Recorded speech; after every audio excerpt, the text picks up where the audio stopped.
Es un problema global el cambio climático, pero que tenemos que enfrentarlo desde el territorio.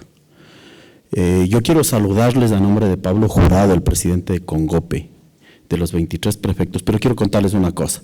La semana anterior en Sudáfrica, al Congope le nombraron presidente mundial de regiones de CGLU. ¿Sí? No, déjale nomás ya, mejor así me equivoco y no se dan cuenta. ¿No? Lo importante es de que CGLU es la organización más grande de ciudades del mundo. ¿No? Congope acaba de ser electo presidente mundial de regiones. ¿Qué quiere decir esto? Quiero ponerles a las órdenes. Que la voz de los territorios, que la voz de lo que piensan en las ciudades, en la ruralidad, en las comunidades, las podemos dar llevando por ustedes. Vamos a estar más que presentes, no necesariamente yo, sino los señores prefectos, ¿no?, en la COP por varios sitios, por CIFAL Unitar, por CGLU, ¿no?, por Foro de Regiones. En definitiva, es una internacionalización del territorio brutal y es un espacio para hablar desde los territorios. Les decía que la declaración de Durban de CGLU establece que no hay modelo que tenga éxito si no incluye al desarrollo local. Los modelos de los estados nacionales están agotados. Con todo esto no estoy diciendo que el Estado nacional está agotado, o sea, definitivamente no es una posición neoliberal la mía, pero fundamentalmente sí, el modelo de gestión está agotado. ¿Por qué los gobiernos provinciales, que no es una competencia con ningún tipo de gobierno, ¿no?, están en capacidad de articular mejor el territorio? Les cuento. La Cámara Provincial está formada por todos los señores y señoras alcaldesas, ¿no?, y por todos los de las juntas parroquiales. Entonces no hay una visión sesgada desde lo uno a lo otro. Ya van a ver la crítica porque les voy a esto, ¿no? Cuando nosotros hablamos, ¿no?, del objetivo, claro que sí habríamos necesitado la lámina, de las NDC, ¿no es cierto? Limitar el aumento de la temperatura global en 2 grados, aumentar las habilidades de adaptarse, hacer que los flujos financieros sean consistentes con un desarrollo bajo en emisiones. Es necesario que trabajemos políticas públicas estatales, a esto me refiero, que superen la temporalidad de los gobiernos, ¿no?, pero que también superen el problema geográfico. Es decir, necesitamos que las políticas públicas estatales, cuando se territorializan, se conviertan en políticas públicas locales para generar las líneas de acción, las iniciativas, los escenarios incondicionales y condicionales que nos plantean estas determinaciones que hemos construido, ¿sí? Es importantísimo, aquí viene la lámina que les quería decir, ¿no? ¿Por qué nosotros hablamos de un problema que estamos teniendo en la territorialización de los objetivos de desarrollo sustentable? Porque ya nos pasó con los OEDM, ¿no? ¿Qué nos pasa? Ustedes saben que hay varias mentiras y las mentiras estadísticas son las más complicadas de refutarlas. Pero cuando vamos a un escenario mundial y hablamos de que las necesidades básicas insatisfechas de la provincia de Pichincha son del 80% cumplidas, ¿sí?, es decir, solo hay un 20%, no estamos mintiéndole a nadie. Pero cuando nosotros le sacamos a Quito, a la ciudad, a la parte urbana de Quito, del análisis, las necesidades caen a menos del 50%. O sea, si hay un territorio fuera de la extraterritorialidad de la ciudad que no está cumpliendo determinados procesos, ¿sí? Nosotros en este problema tenemos un conflicto que nació en el 2016 y que conjunto con Flaxo construimos el Hábitat 3 alternativo. Recuerden, porque la nueva agenda urbana hablaba de la nueva agenda urbana de los derechos en la ciudad, de los derechos de la ciudad, pero no del territorio. Lo que estamos haciendo en el mundo ahora es llevando que hay una voz del territorio y que lo hemos determinado, que la forma como se articula el territorio, es decir, la forma como piensas la ruralidad y la zona urbana, es la forma que determina el desarrollo de tu sociedad. Hoy tenemos una nueva problemática en la ruralidad, ¿sí?, ¿no?, que no es la ruralidad bucólica, que ya es una ruralidad dinámica, que es una ruralidad sobreexplotada. Las primeras NDC en el Ecuador, para mí es lo que denominaba Carlos Marx, ¿no?, que era un señor alemán, ya no sé si algunos lo conocieron, pero ¿qué es lo que decía? Es lo importante, no es solo conocer y interpretar la problemática, el mundo, la sociedad, la economía, el problema, no, sino conocerlo para cambiar la situación de lo que está pasando. Las NDC ya son la estrategia en acción. La praxis de lo que tanto nos hemos reclamado y hemos necesitado. Es la articulación con otras iniciativas nacionales y locales. Por ejemplo, están las estrategias provinciales de cambio climático, que son una oportunidad de territorializar, ¿no?, la agenda climática, ¿no? Me parece genial cuando se priorizaron 5 sectores, y aquí me voy a demorar 2 minutitos. Se priorizó energía. En la tabla 2 de las NCD, ¿no?, ustedes pueden verificar lo que hablamos de energía. Hablamos de las hidroeléctricas. Sino que aquí les quiero demostrar, fíjense ustedes, 3 proyectos de energías alternativas salidas desde lo local. Manduriaco, Toachipilatón y Villonaco. Eólica es, ¿no?, la palabra, de Loja. 3 que salieron de la localidad.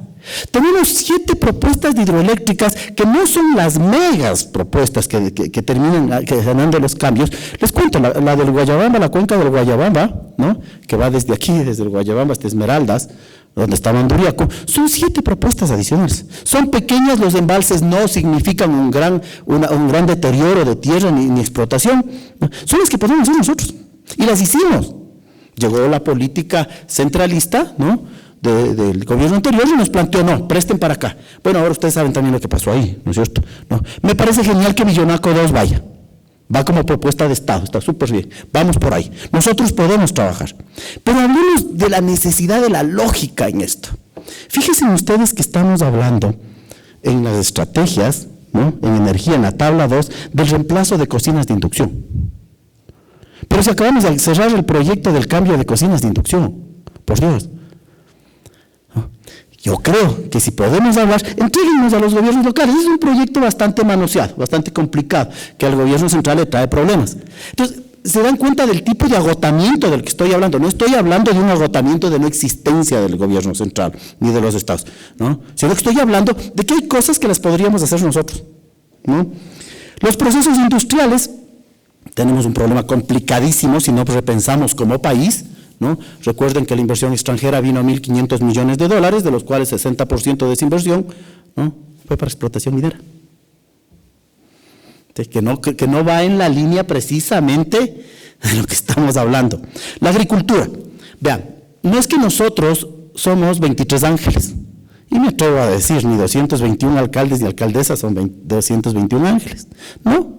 Necesitamos que en el proceso agropecuario del tercer sector, coordinemos y nos pongamos controles, porque hay una prefectura que trabaja súper bien, pero está votando, no digo bosques primarios porque sería ya un delito, ¿no?, para extender las zonas agrícolas, y están trayendo una de las mejores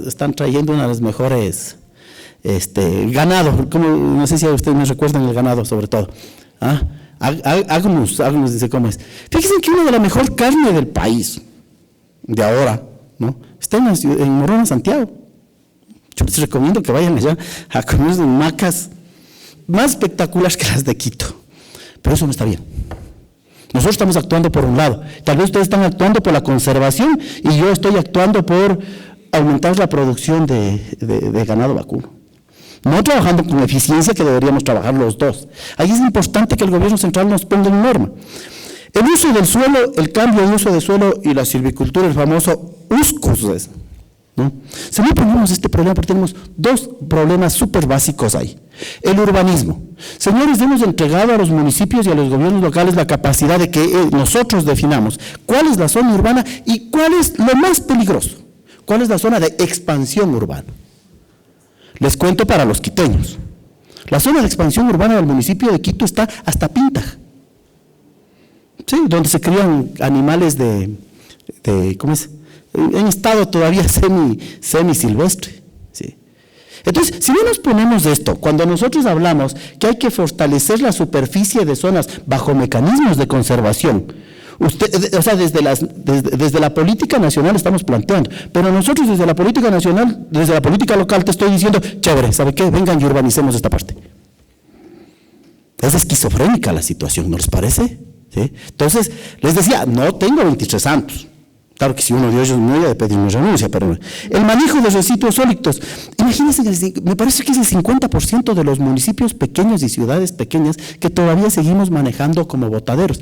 Era una gran inauguración lo de ayer, me parece que era Durán o Daule, ¿no?, de un sistema procesado. Necesitamos que aquí intervenga la Superintendencia de Ordenamiento Territorial. ¿Por qué le quiero invitar ahí? No para complejizar, porque él sí tiene capacidad de supervisión a los GATS, ¿sí? Si no, en nombre de la autonomía, ¿no? Hacemos lo que hacemos, a veces hacemos lo que más podemos. Entonces, ¿cómo se involucran los GATS provinciales en esto? Están las NDC de Ecuador, están los proyectos nacionales de existentes, Proamazonía, GSI, y la implementación a nivel territorial. Cuando nosotros entendemos que territorializar este tipo de políticas es lo más complejo que existe, porque no es que haya presencia, es que haya coherencia, ¿sí? ¿Qué mejor oportunidad? Discúlpenme, no me lincharán a la salida, pero ¿qué mejor oportunidad, ¿no es cierto?, que la crisis del Fusarium 4, ¿no?, para tal vez cambiar algunos cultivos? Esa enfermedad no te deja posibilidades de nada, ¿no? Es peor que el de la palma africana, ¿no? Pero ya deberíamos pensar, pero actuando, territorializando. Ese es un problema focalizado entre Esmeraldas y se va a focalizar en la provincia de Los Ríos, ¿no? Ya más o menos se ha determinado con el MAG, ¿no? Pero donde podemos trabajar. Aquí hay una lámina que ustedes deberían ver. ¿Por qué tenemos que actuar diferenciadamente en el territorio? Y nuestro proyecto de acción provincial, ¿no?, de cambio climático define 23 estrategias aparte. ¿Por qué? Porque ustedes ven que hay una destrucción diferenciada. Esmeraldas está como con el 13% de deforestación, pero yo les llamo la atención sobre toda la frontera con el Perú oriental. Están en tasas del 8, del 15, en definitiva, ¿no?, hectáreas, ¿no?, de deforestación. Tenemos 3 niveles de problemática: la frontera norte, con a exceso de explotación de esmeraldas; la sur, que ya tiene unos problemas de migración, inclusive por cambio climático, lo pasó a Loja en 1950, ¿no? Pero la oriental es la que más me llama la atención.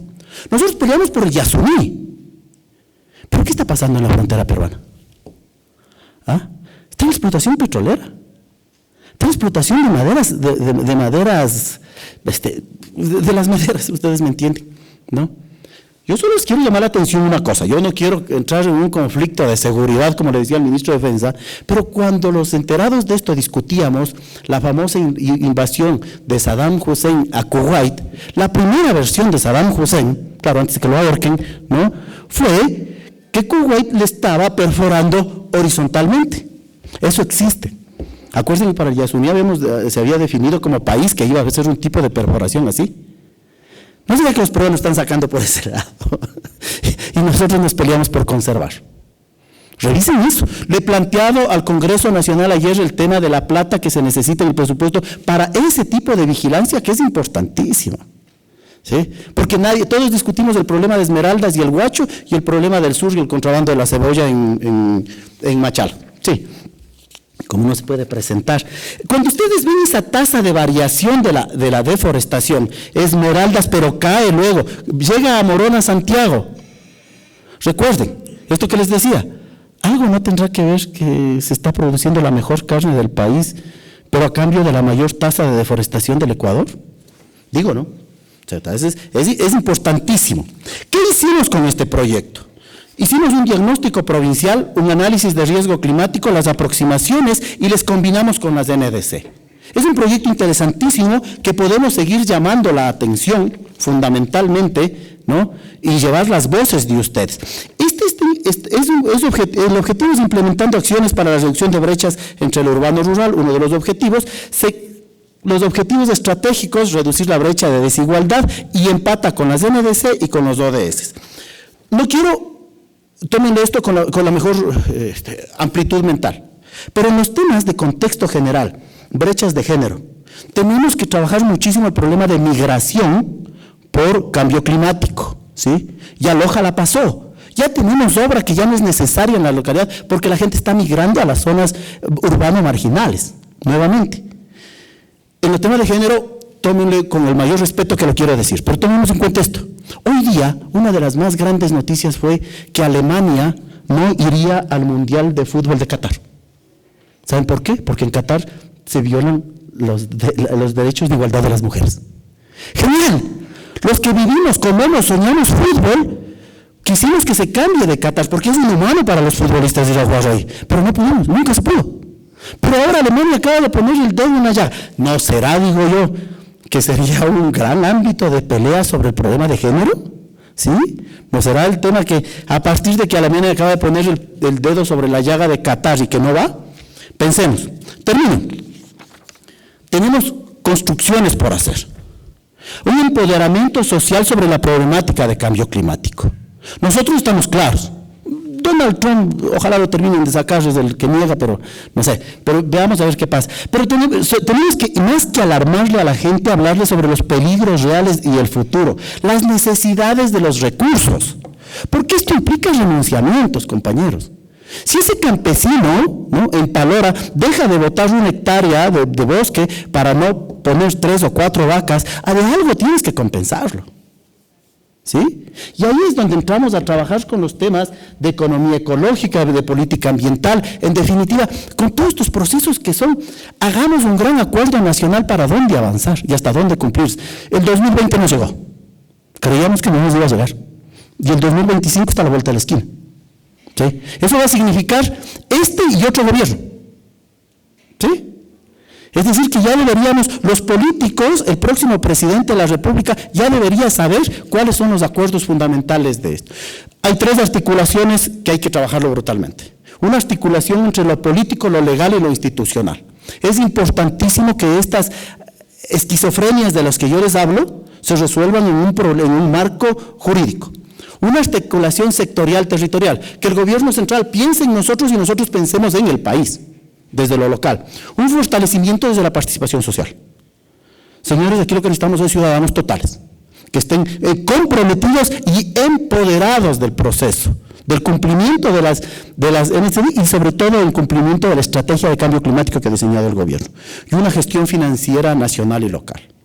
Es importantísimo. Ayer les decía un principio administrativo en la Comisión de Presupuesto. Señores, si esto no está en el presupuesto, no estamos en nada. Para mí, para el Congope, volverme a poner a las órdenes para llevar la voz de ustedes a nivel mundial, cuando lo necesiten, más que a las órdenes. Ha sido un placer estar con ustedes. Muchas gracias.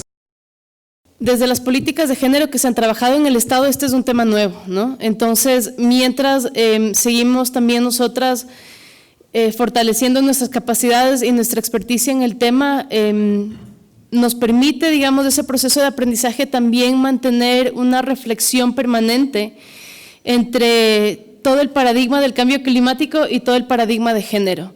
Entonces ahí voy más bien yo también a compartirles un poco cuáles han sido como los desafíos en términos políticos, conceptuales y técnicos que han implicado para las políticas de género empezar a dialogar con el tema de cambio climático.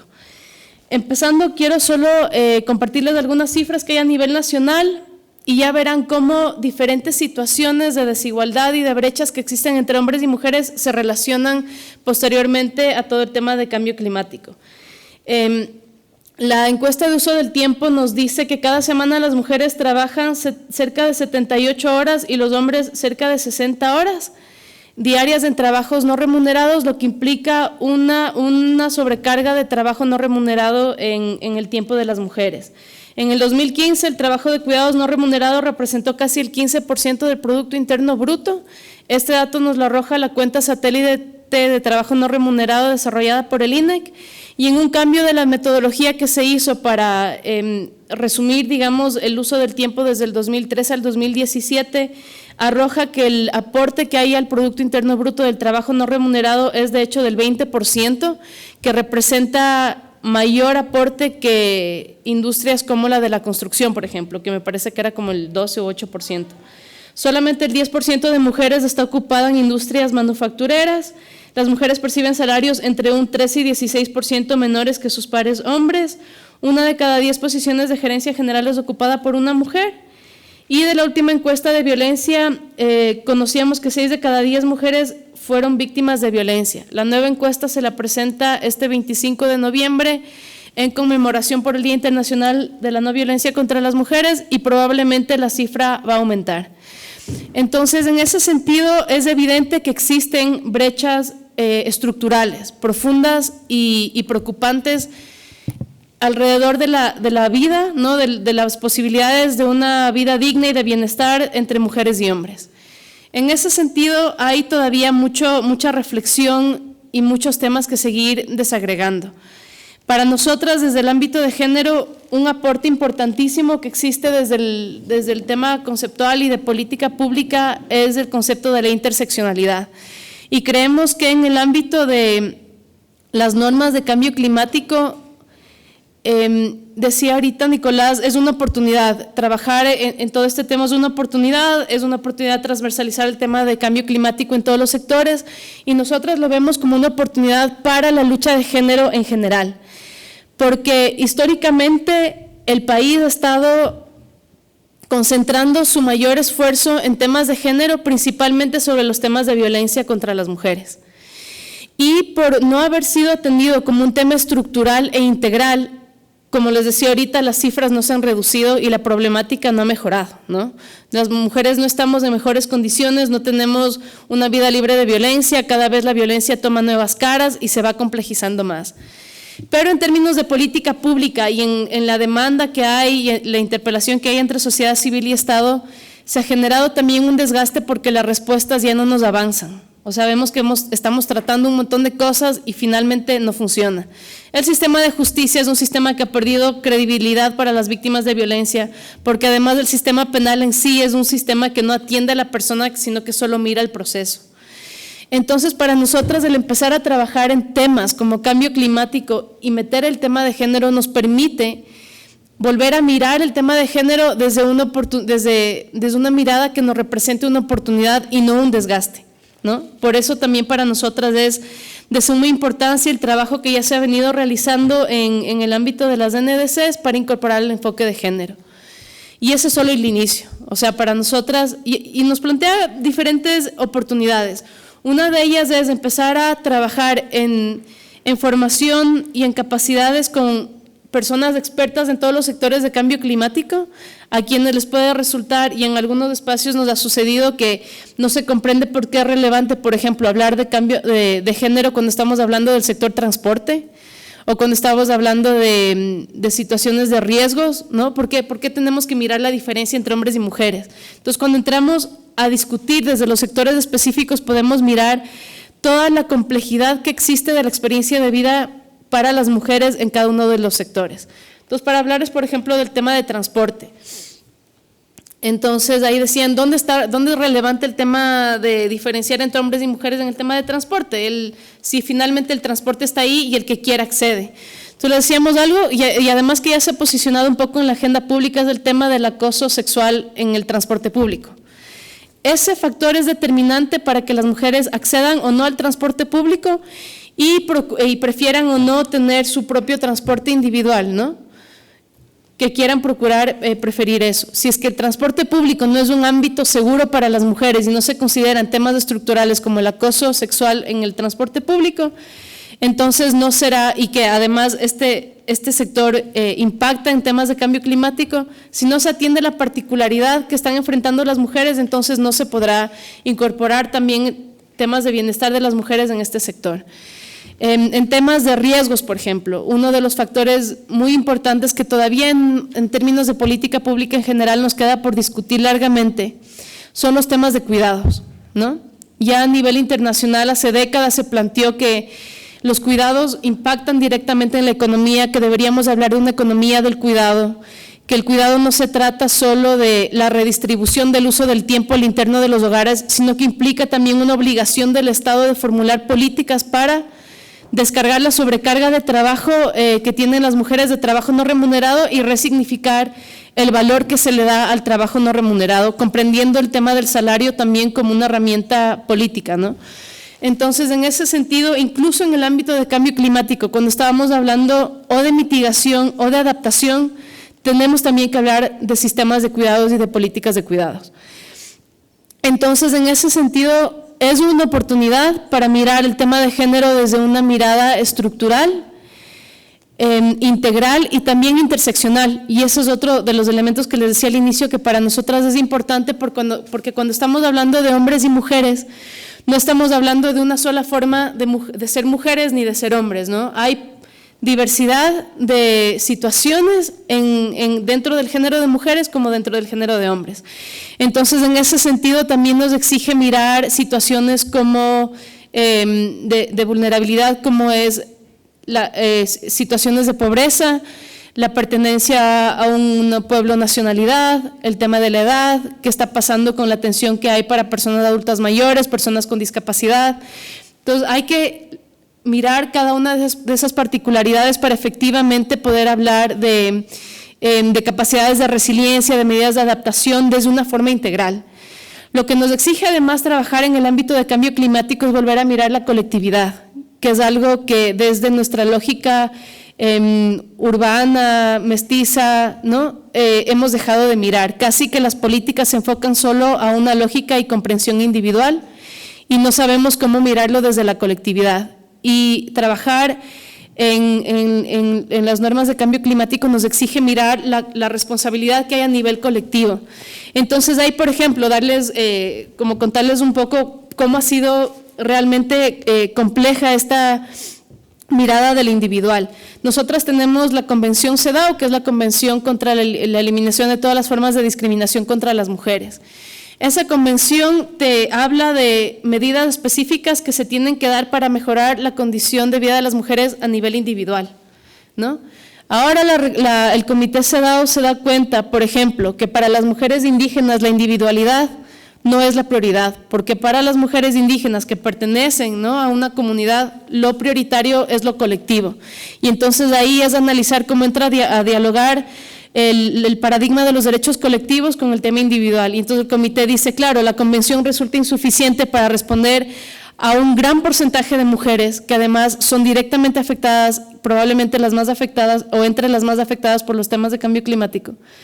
Y la convención resulta insuficiente para atender las particularidades de ellas. Entonces tenemos que elaborar una recomendación general del Comité CEDAW para mujeres indígenas, porque desde la lógica de los derechos humanos no se ha profundizado en el diálogo que hay en temas de género frente a los derechos colectivos, ¿no? Todos estos ejemplos se ven atravesados y directamente impactados cuando estamos hablando de normas de cambio climático o de políticas del cambio climático. Entonces, en ese sentido, el objetivo mío era nada más compartirles un poco toda la complejidad que hay detrás de lo que Nicolás nos explica, ¿no es cierto? Entonces, todo esto es lo que el Ecuador está trabajando y detrás de esto, cuáles son ya en la realidad la complejidad que debemos atender. Algo interesante también que plantea el género en el marco del cambio climático es que nos permite no solo mirar el tema de cifras de emisión de gases, sino mirar la particularidad de las personas involucradas detrás de todos esos procesos de mitigación y adaptación. Y mirar a las personas en sus particularidades con toda la interseccionalidad que eso implica, ¿no? ¿Qué está pasando con las personas que están viviendo en lugares de riesgo en la frontera o en la ciudad o en la sierra, en la costa? ¿Quiénes son esas personas? ¿Por qué esas personas son las que están en mayor situación de vulnerabilidad? Entonces nos exige también mirar todos los factores de discriminación estructural. Y eso va más allá solo del tema entre hombres y mujeres. Como les digo, es un tema más de interseccionalidad. Entonces es una oportunidad para profundizar también en el debate que estamos planteando en el tema de género. Y finalmente también cómo eso se relaciona y también un poco en honor al 25 de noviembre que se conmemora, como les decía, el Día Internacional contra la Violencia a las Mujeres. Es importante también hablar de la relación entre violencia contra las mujeres y cambio climático. Ahí podría parecer que no tiene nada que ver. Finalmente la violencia contra las mujeres es algo que se da en el hogar y el cambio climático es algo que se da en los sectores, ¿no? Pero tiene una relación directa, porque siempre que las condiciones de vida vayan deteriorándose, eso tendrá un impacto sobre la economía, eso tendrá un impacto sobre situaciones de pobreza, situaciones de seguridad, y eso finalmente también tiene un impacto en temas de violencia contra las mujeres.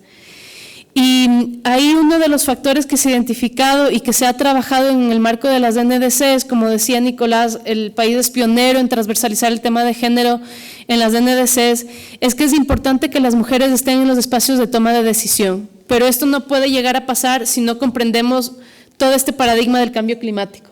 Para nosotras es un lenguaje ajeno, y eso lo digo también desde mi experiencia. Llevo 15 años trabajando en esto, más años trabajando en temas de violencia, específicamente de violencia contra las mujeres, y todo este lenguaje que existe en el ámbito de cambio climático nos resulta ajeno. Nosotras podemos hablar de femicidio, de uso del tiempo, de sistemas de cuidados, de un montón de otras cosas, pero de adaptación y mitigación es algo que por lo menos el movimiento de mujeres y los movimientos de mujeres y feministas no se han apropiado, y es necesario que lo hagan, porque tenemos que empezar a plantear también agendas y demandas frente a eso como mujeres y como organizaciones feministas. Entonces, en el marco de las NDC se ha generado eso, primero un desarrollo de capacidades en personas que trabajan solo en cambio climático y en personas que trabajamos en género para familiarizarnos con este lenguaje. Ha permitido también en el proceso del levantamiento de diagnósticos transferir esta información a la sociedad civil y retroalimentarnos con el aprendizaje de las experiencias particulares que hay desde las compañeras y de otras organizaciones. Y por lo pronto en ese trabajo se ha generado la posibilidad de desarrollar metodologías específicas para saber cómo incorporar el enfoque de género en las NDCs. ¿No? Uno de los aprendizajes que hay a nivel de Estado cuando hablamos de transversalizar género es que muchas veces se entiende que eso se reduce a poner en el protocolo las y los, y que si tenemos las mujeres y los hombres ya está transversalizado el tema de género. Pero lo que nos exige el tema de adaptación y mitigación es mirarlo desde un lugar mucho más técnico. Entonces vemos que si dejamos en un lenguaje inclusivo no estamos igual atendiendo al problema estructural, sino que hay que generar las capacidades de comprender toda la lógica de cambio climático para desarrollar herramientas técnicas específicas para poder trabajar en ese ámbito. Entonces, en ese sentido se ha avanzado ya con herramientas metodológicas, con el diagnóstico, tenemos una línea base y por último indicadores específicos de gestión y de resultados por cada uno de los sectores para incorporar el enfoque de género. Estamos conscientes que es un primer esfuerzo, que es importante avanzar en ese sentido y que en el proceso se seguirá aprendiendo y perfeccionando y profundizando en las posibilidades de hacer cambios estructurales y traducir eso, digamos, ya a la construcción de nuevos indicadores.